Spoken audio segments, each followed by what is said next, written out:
Okay, so welcome to week 5, everyone. I'm glad to see a good amount of you here. I hope that there aren't too many exams today because we do have a live demo. Um, so, yeah, I'm going to be kind of continuing on from what we were talking about last week, kind of like 3D printing stuff, and then we're going to be going over rendering. So, this is kind of part 4 from last week continued, just because there's a lot of material there. But yeah.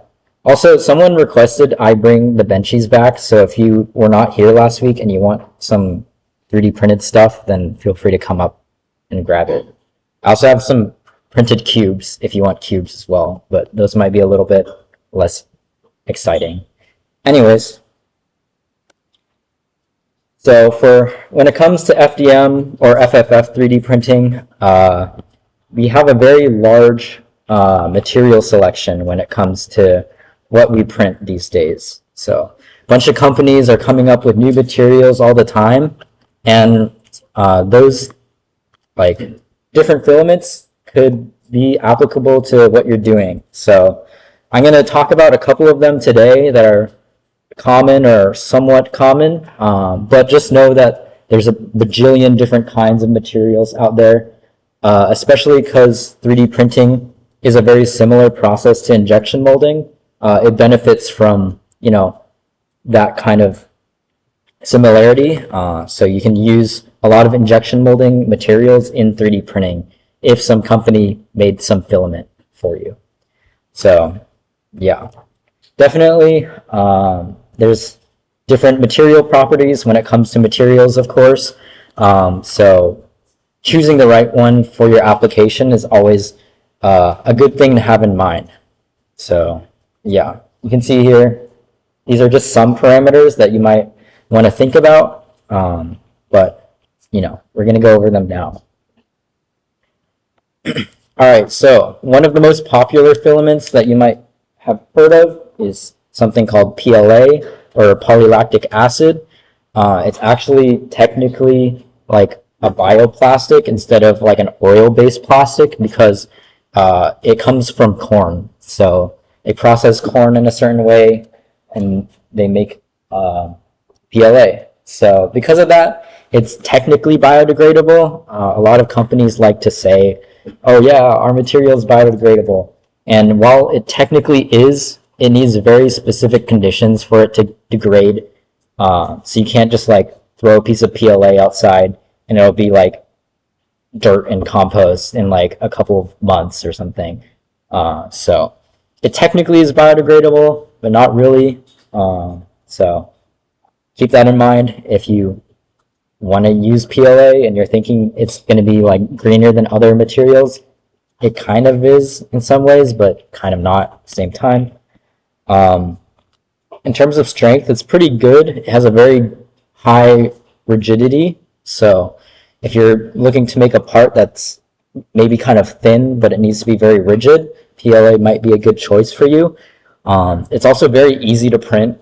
You typically don't need a really high-end setup to print PLA very well. You can definitely buy a printer for like 150, 200 bucks nowadays, and it'll print PLA all day. So it's a pretty nice material.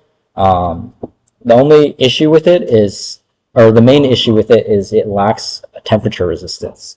And that's partially why it's very easy to print, because you don't need to be printing very hot. Your nozzle doesn't have to be very warm. Oftentimes you don't even need a bed heater, even though it's recommended. So it's a very easy material to print, but if you want to if you're building something for more high temperature applications, this may not be for you. But for general use cases, like, a lot of people like to print like desk toys and organizers, that's very likely going to be just fine with PLA. So yeah. Other advantages is it's very cheap because a lot of different companies make PLA, so you can find them in many different colors for very low prices. So that's pretty nice. But yeah, it's pretty good. The main thing is just temperature resistance. And for me, that's personal. It's a personal no for me because a lot of my stuff is subject to high temperatures or higher temperatures. Because if you know, print something out of PLA and you leave it in your car and it's like a hot summer day, it might warp. So if you have stuff that you want in your car and you want it to last a long time, I would recommend you choose a different filament. But yeah, it's pretty cool. The next one on this list is ABS. It was a very popular filament when 3D printing first started, just because it was very easy to get your hands on. And then it kind of faded away when PLA and PTG, which we'll talk about in a little bit, took over. But now it's kind of making a comeback because printers are getting better and better, and it's making ABS a lot easier to print. If you look at these nozzle temperatures and bed specs, you can see it's a lot higher in comparison to PLA. So it can hold up to a lot more temperature abuse compared to PLA. And for that reason, some people like myself like printing in this material. So I have some like ABS parts that I put in my engine bay, and they've held up for a good like couple of years and they're still kicking. So they're pretty good. There's definitely better materials out there, but overall ABS is pretty great. It's not quite as rigid as PLA, but it's pretty rigid. And honestly, most things that you see around you are typically made of ABS when it comes to injection molding. I know Lego is made of some sort of ABS. I assume like a lot of laptops, like with plastic components, probably use some kind of injection molded ABS. So it's a pretty common material. You'll see it around you a lot. And because of that, you know, people like to 3D print it as well. The main thing is, you know, you need higher temperatures, and it's highly recommended that you have an enclosure. So you can see my printer here today has a full enclosure, so everything is closed, and it even has insulation. And it's to keep the ambient temps higher for better print quality and like adhesion and stuff like that. So you definitely might need a little bit more of a serious setup if you're going to print ABS, but in my opinion, I think it's worth it, but it's mostly because of the applications I use it for. The other thing to keep in mind is that it doesn't smell great when you 3D print it, so you might want to, you know, be in a very well ventilated area, or, you know, have some kind of air purifier setup if you are to print ABS long term. But yeah, I'll pass this around. This is a spool of ABS. If you haven't seen it. But yeah. PTG, which I mentioned a little bit earlier, is, in my opinion, kind of like a hybrid between an ABS and a PLA. In terms of ease of printing, most printers can print PTG without much trouble these days. It's a lot easier to print compared to ABS. It's a lot less prone to warping and stuff like that. So that's pretty nice. The main con is that it can get a little bit stringy because the material is very hydrophobic, and that means it'll absorb like the moisture in the air around you. So if you live in a humid environment, then your prints might look a little bit stringy if you don't dry the filament well. So like on top of my printer here, I have this filament dryer, and it's basically just heats up the material to kind of, you know, get the moisture out of it. So typically when you want to print, you want very nice dry conditions so you don't suffer from stringiness and stuff like that. But PTG is pretty great. I think it's nice because it's a little bit more impact resistant compared to PLA. Like I said earlier, PLA is a very rigid material. PTG is a little bit more ductile, so, you know, it'll bend a little bit more before it breaks. So if you want that kind of failure mode, that might be something to consider. But I found that PTG holds up really well. A lot of the things I printed out here are made of PTG, and I've like left them in a car all summer, and they have no issue holding up to that temperature. So that's pretty nice. I wouldn't really put it in an engine bay, but for a lot of applications, PTG's pretty good. And it's also becoming pretty common. I would say it's almost up there with PLA these days. So yeah, it's pretty nice. Okay, this is an interesting one. I have a spool of TPU here, and it's kind of one of the few flexible materials that a lot of people can 3D print these days. So I'll pass this around. You can see it's very flexible coating compared to the ABS I passed around. Some people like to print gaskets and stuff like that out of TPU, which is pretty cool. But it's it's just a very flexible material. Obviously, with that flexibility, it has like an insane amount of impact resistance, but it just will kind of bend. It doesn't really break. My roommate last year likes to test all of my 3D printed parts by throwing them on the ground. So I'd print him a benchy, and then he would throw it on the ground and see if it broke. And the benchy just kind of bounced off the ground and like off the walls when he threw it. So if you want that kind of impact resistance, TPU might be for you. You can see the temperature resistance isn't as high as some of the other materials, but it's pretty great. It's a very interesting material. Some things that people are doing nowadays with more advanced 3D printers with like tool changer capabilities is they'll mix like a rigid material with a flexible material like TPU. So you could have, solid pieces on the outside and then a soft like bendy material in the middle, and you can make like a one-piece hinge or stuff like that. So with more advanced 3D printing technology, you'll be able to control what parts of your print you might want to be rigid or flexible. So TPU is going to be pretty interesting in that regard. But yeah, it's pretty awesome. Okay, yeah, one of the cons here is it requires a very constrained filament path. This isn't as big of an issue these days because most 3D printer manufacturers have accounted for this. But back in the day, there was some printers with really long Bowden tubes and very unconstrained paths from the extruder to the hot end.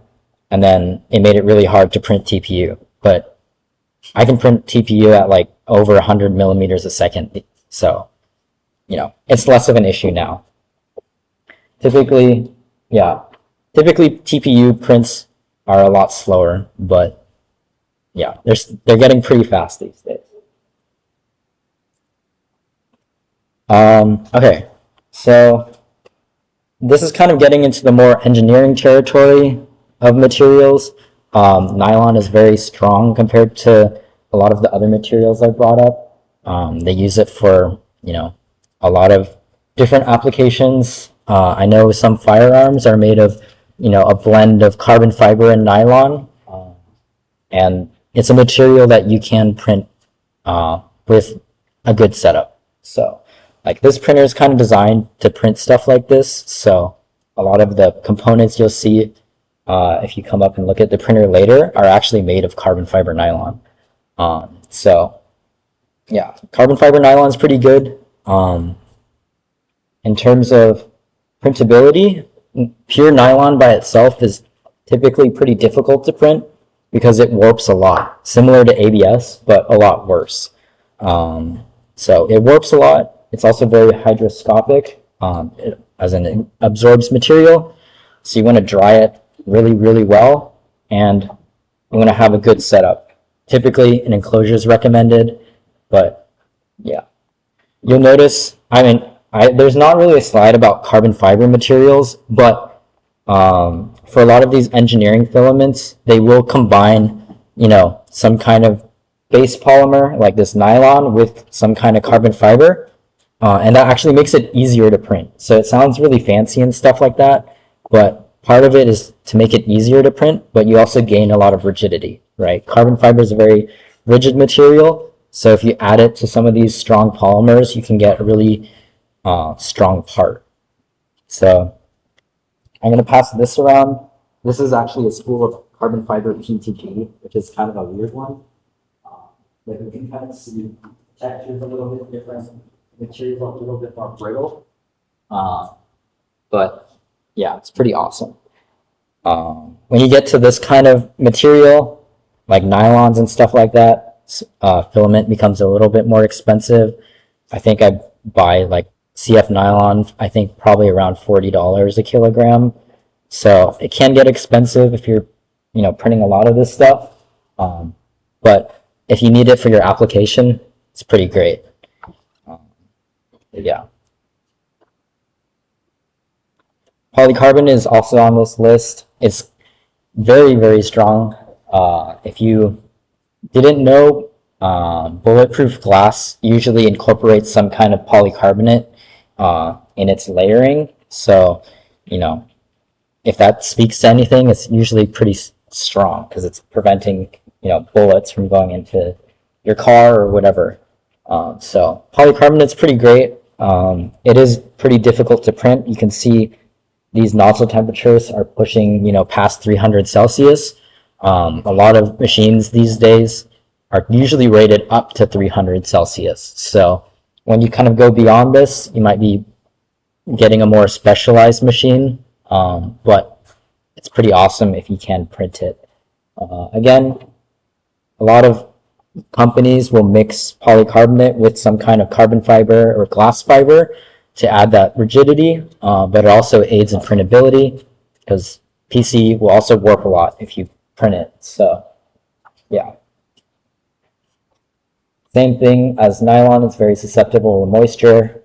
So, it's not a very common filament, but with better and better printers these days, it becomes a little bit more accessible. So yeah. But yeah, obviously I've been talking a lot. You can kind of see here on these slides all of the different materials over these diagrams. It just kind of shows you that you can get different material properties based on the material you select, and it could be really, really good for your application. So picking the right filament can be a key to deciding if your part is going to work really well or if it's not. So yeah.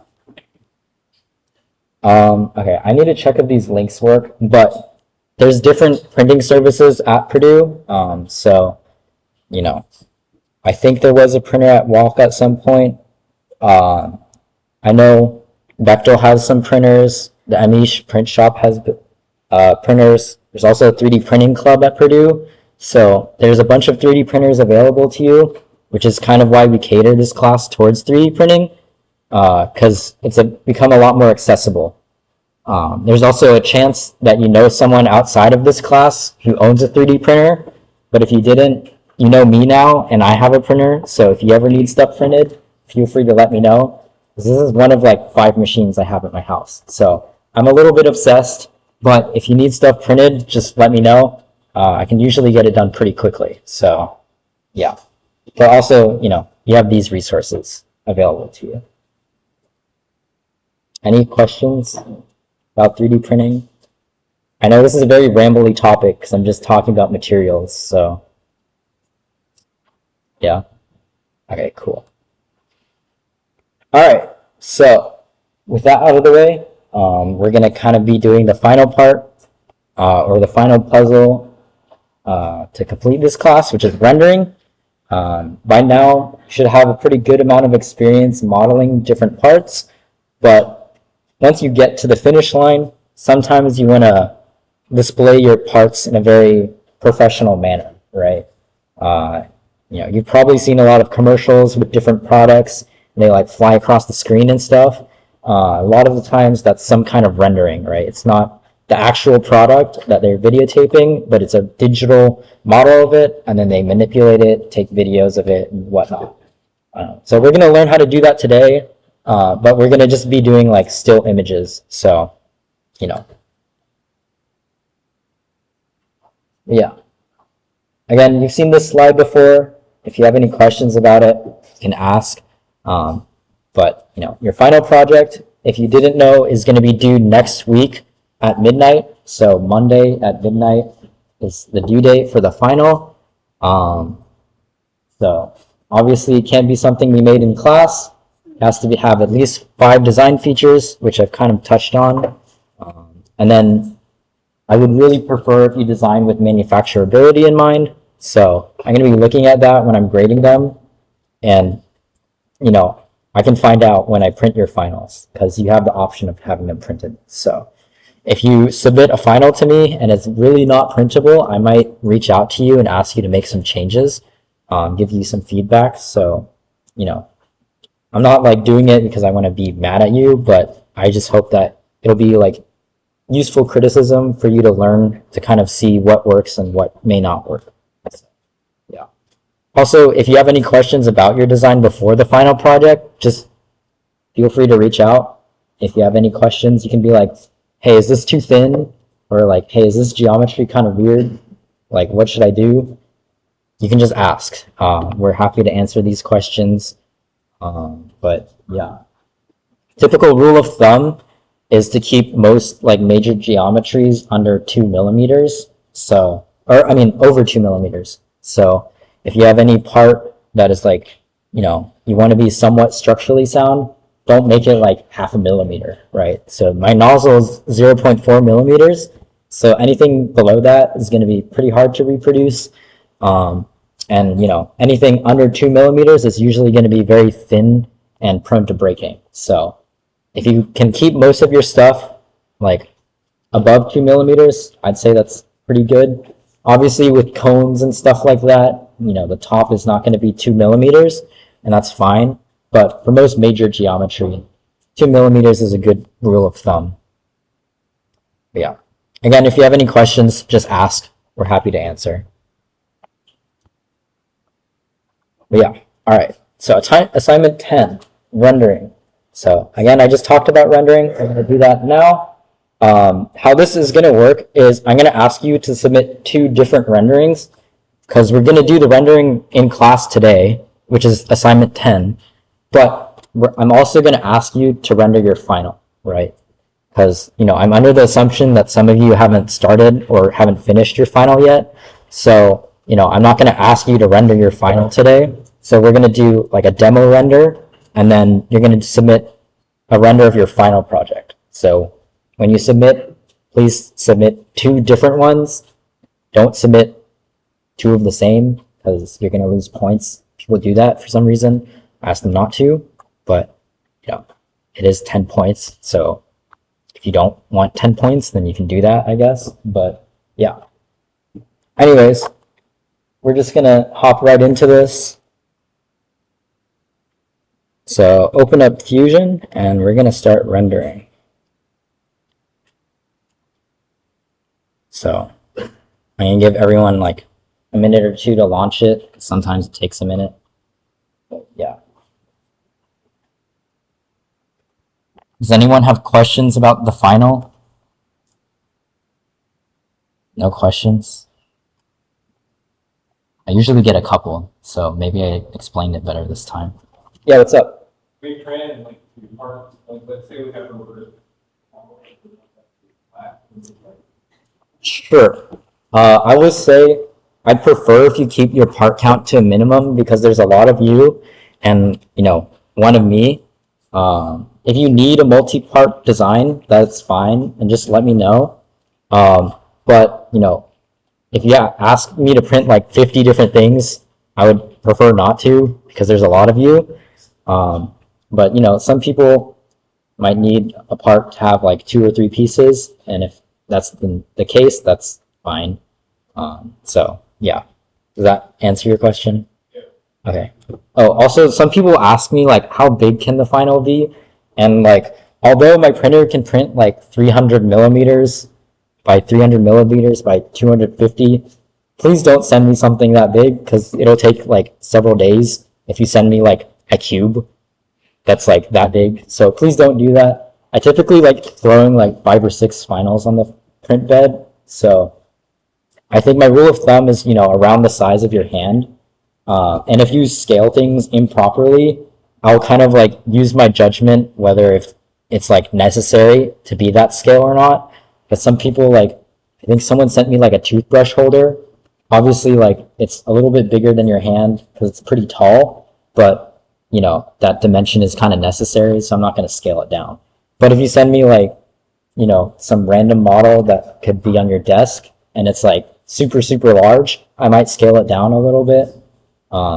If something is like really like geometrically important, like scale wise, then feel free to message me. We can talk about that. But for the most part, around the size of your hand is preferred. So yeah, keep that in mind when you print your finals or when you model your finals. But I leave it pretty relaxed because, I know some parts can get really wide, but they're really like not that tall. And some parts are like super tall and like have a really small like surface area on the print bed. So I got a very large mix. I try to keep it pretty flexible. But if you have any questions about that, feel free to ask me anytime as well. But yeah, anyways, now that hopefully all we have Fusion open, we're just going to select something that we've made in this class already. So, maybe I'll do assignment 3 here. But you can do the engineering fountain. A lot of people like submitting the Lego car. So feel free to do any of those things. I'm going to hide the data panel just so we can see things a little bit better. But yeah, we're kind of in our modeling space. We have the toolbar up here. It's pretty standard. But over here on the left, you can see we've been in design mode almost the whole time, unless you accidentally click this and went somewhere else. But to render, we want to change modes from design mode to render mode. So I'm going to go into here. And then you'll see the workspace changes a little bit.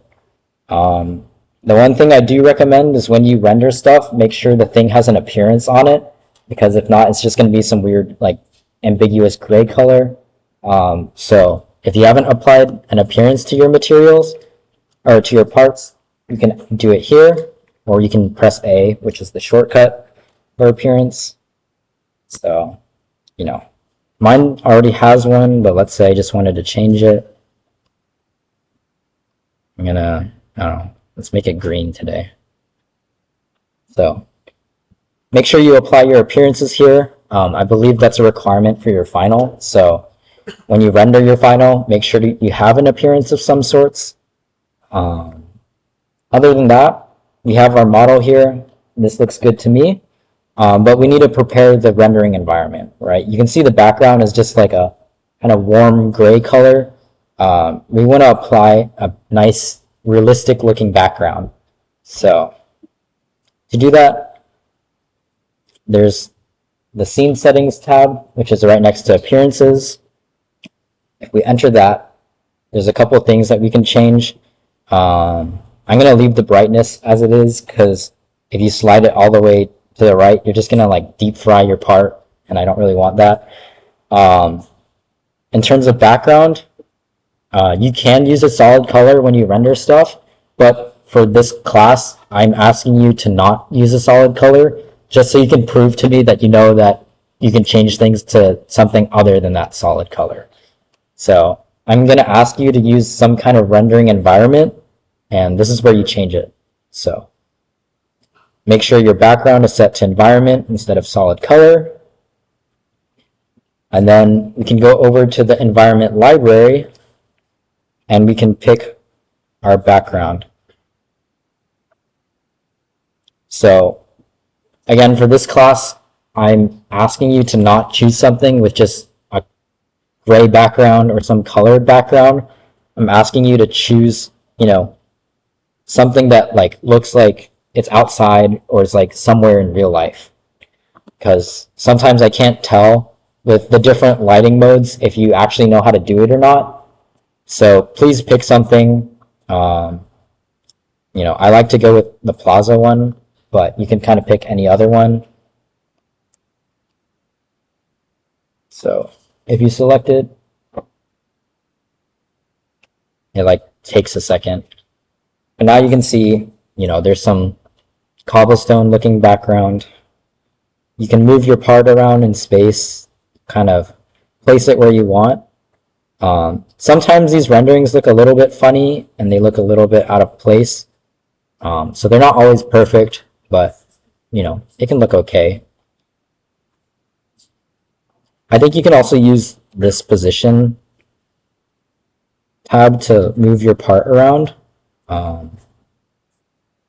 So if you want to do that, you can do that as well. But I'm just going to leave it as is. But yeah. So you can kind of move around in your environment till you find a spot that you kind of like. Let's see. What am I going to do? I think this looks like fine.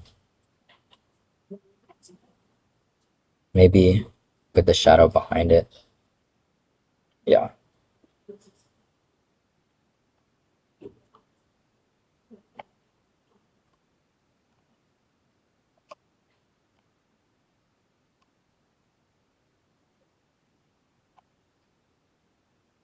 Yeah. Let's say this looks good to me.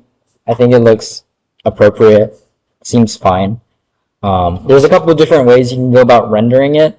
The one thing that I usually start with is what Fusion calls the in-canvas render, and it's kind of like a temporary, like low quality render, so you can kind of get a taste for what the render is going to look like.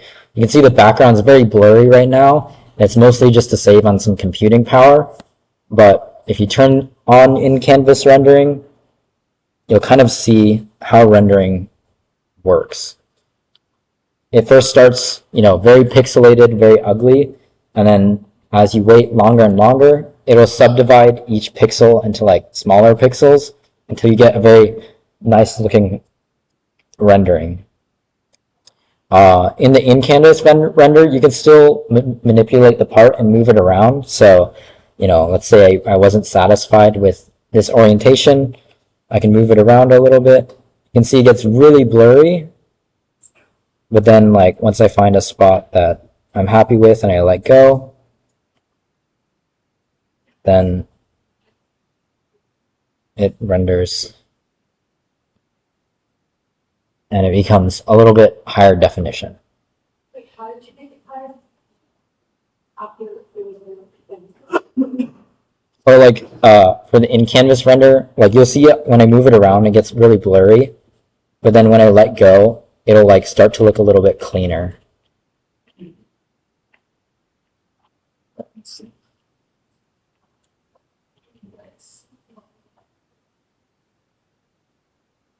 So again, this is just a temporary render to kind of give you a feel of what you're looking for. But once you're finished, what you should do is use the render tool, which is like this little tea kettle icon up here. And then it'll ask you to specify some settings.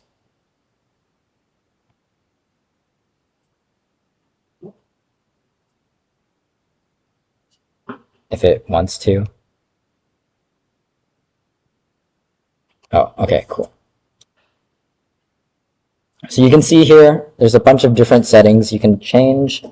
I'm just gonna leave like the image size and aspect ratio as is. Same with the exposure, but if you want to play around with that, you're welcome to. There's two different options when it comes to how you're going to render, and then two different options for the quality. There's the cloud render and the local render option. I usually just go with the cloud render just because I don't want my computer to sound like an airport. But if you have a really powerful computer and you want to render it locally, you're welcome to. But one of the advantages to having a student license is you have like unlimited cloud renderings. So you can just send out the rendering to Autodesk and then they'll do it for you. So I'm going to select cloud render. I usually just do final because I just want it to look as good or as nice as possible. And then you just hit render, right? It estimates about 10 minutes. Sometimes it's faster, sometimes it's slower. But, once you send it out, you can do whatever you want. You're not really worrying about your computer processing it. But, a lot of people nowadays have pretty good laptops. So if you want to do a local render, then you can as well. But yeah, you just hit render. It'll send it out to Autodesk. And then obviously it sends it out in that orientation that you set it to, right? So it's going to render everything in like this view that I've created. So you can see I sent it out, and then you just wait, and then it'll come back to you. Once it comes back, which might take a little while, you're going to want to download it. So I have a lot of people who submit me their final, and they're like, this icon will change once it's finished rendering. But you like click on it, and then it'll give you like a render preview, like in this gray area. Don't just take a screenshot of your window here, right? I'm asking you to download, the rendering. So it's like download button's right there. Just make sure you download it and then submit that, right? Because if you send me a screenshot of this, it's technically not the same thing and you'll lose points. So, this is like free points. So please just download it and submit it properly. I'm telling you now because people have done it in the past. So hopefully you can avoid and learn from their mistakes. But yeah, that's basically it for rendering. It's pretty simple. Any questions about this? Yeah.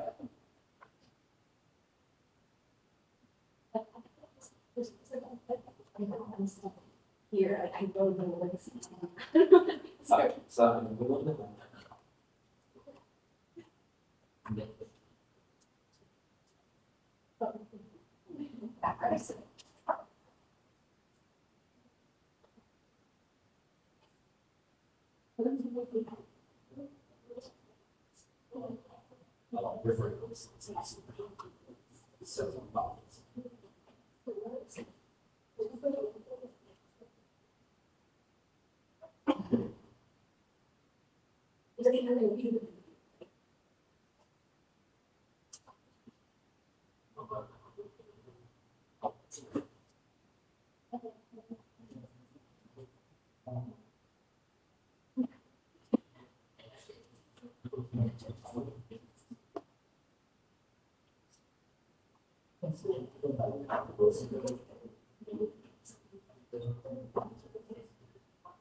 Except the last one.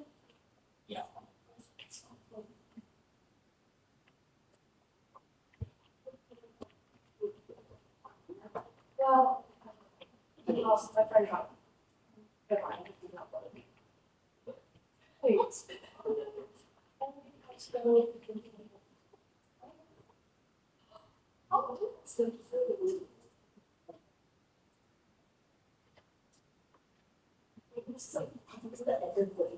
When you're trying to do that.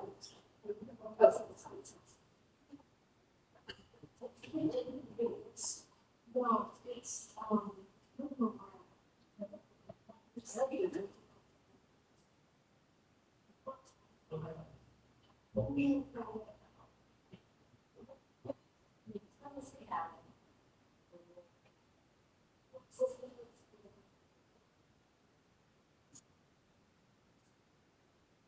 it's,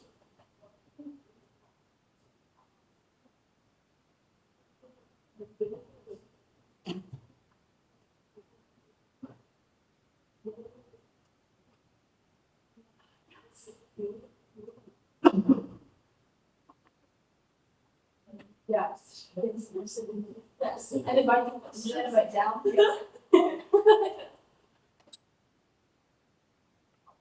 I want to describe a piece of mind. It's always amazing. What about this grass here? Don't you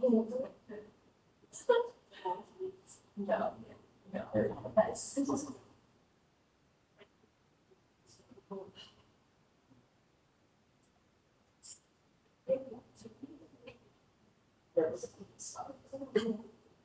It's solid grass and lodge.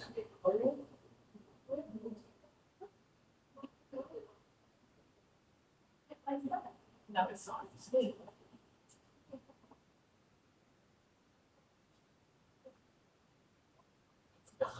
Oh, okay, so you put it all in this. Why didn't we?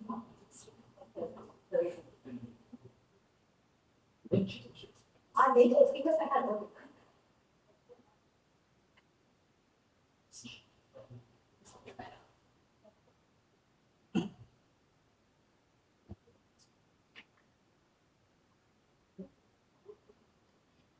Yeah, it's just a thought. Okay, thanks. So.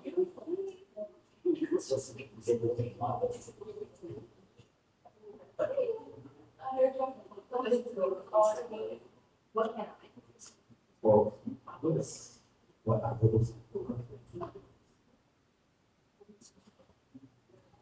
I'm not. Okay.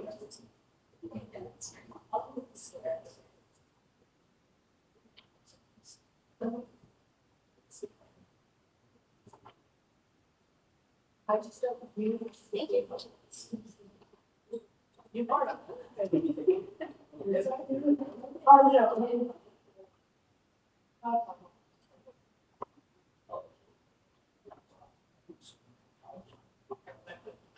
Okay, so my rendering came back. Um, Again, like I said before, you want to make sure you download it. I'm pretty sure the PNG or JPEG format is fine. Just whatever like the Google form will let you to submit. I'm pretty sure it accepts both. But if not, you might just want to download both of them and then see what happens. But yeah. Anyone have any questions? No? Today's a pretty short day. That's like basically it. Besides the demo. So yeah. And thank you for the past 5 weeks. I hope you found this class to be enjoyable. I hope you learned a lot. Again, the Discord is a resource for you, not just through this class, but also after this class as well. So if you ever want to ask questions, like that's what the Discord is there for. Like in the past, this class has been like a bright space or something like that, and then I would have to like kick people off once the class finishes to make room for the next students. So this Discord is there, so you can reference it like forever. So if you ever want to look back on some of this material and that you might find useful, you're welcome to. Obviously, you have all my information now, so if you want to bother me, you're more than welcome to as well. Harass this man. Yeah, you can harass me. Preferably not like physically, but yeah. Anyways, that's basically it for today. Feel free to stick around for this 3D printer demo. Again, I'm a big 3D printer nerd, so I can yap about this printer for forever. But yeah, that's basically it. That for short. Yeah, week 5 is short. Okay. Week 3 or week 4?